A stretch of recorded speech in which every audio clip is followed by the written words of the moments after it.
નમસ્કાર દોસ્તો, આજે આપણી પાસે હુન્ડાઈની એક્સેન્ટ નહીં એસેન્ટ ગાડી આવી છે. ઓલ્ડ મોડલ આવે ને એમાં સીએનજીનું વાયરિંગ અંદર કાપી નાખ્યું છે. અને એટલે રાઈટ સાઈડ આગળનું ઇન્ડિકેટર આવે ને એનું બી વાયરિંગ કાપી નાખ્યું છે. એ બધું કરવાનું તો આપણા સાઈડનું દેખાય તમને. આ વાયરિંગ કાપી નાખ્યું છે એટલે ઇમિડિએટરનું વાયરિંગ આવે ને કાપી નાખ્યું છે. એટલે આપણે આ વાયરિંગ જોડે છે એ જોડવાનું છે. અને ઇન્ડિકેટરનું વાયર આવે ને એ જોડવાનું છે. એ થઈ જાય તમને બતાવું પછી. ટૂંકમાં અત્યારે ગાડી મેં સીએનજીમાં જ ચાલુ કરી છે, કારણ કે પેટ્રોલમાં હાલતું નથી. કારણ કે ઇન્વર્ટર વાયર કપાય એટલે ઇન્જેક્ટરનું વાયરિંગ કપાય એમાં શું જોવાનું થાય. કારણ કે વચ્ચે સીએનજી સાદી કીટ છે, સિક્વન્સ નથી. જો સિક્વન્સ કીટ હોય તો તકલીફ કરે. એટલે આમાં થઈ ગયું બધું કમ્પ્લીટ વાયરિંગ.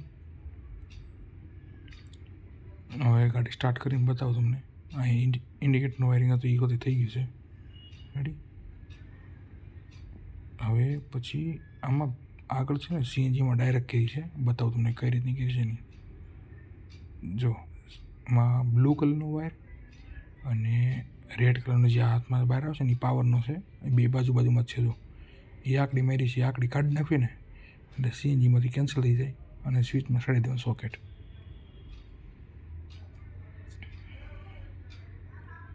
જે આકડી છે ને જોડિયા એ ખેંચ લેવાની.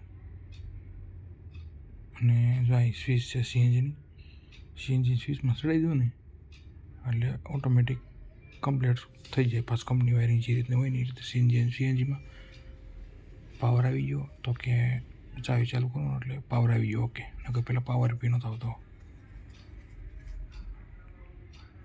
ગાડી ચાલુ સીએનજીમાં થઈ ગઈ. રેડી.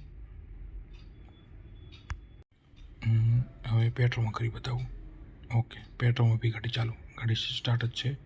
1000 RPM ગાડી ચાલુ છે.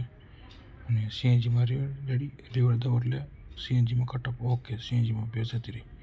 ઓકે દોસ્તો, આપણું કામ થઈ ગયું ડન. થેન્ક યુ દોસ્તો. આવજો. જય શ્રી કૃષ્ણ.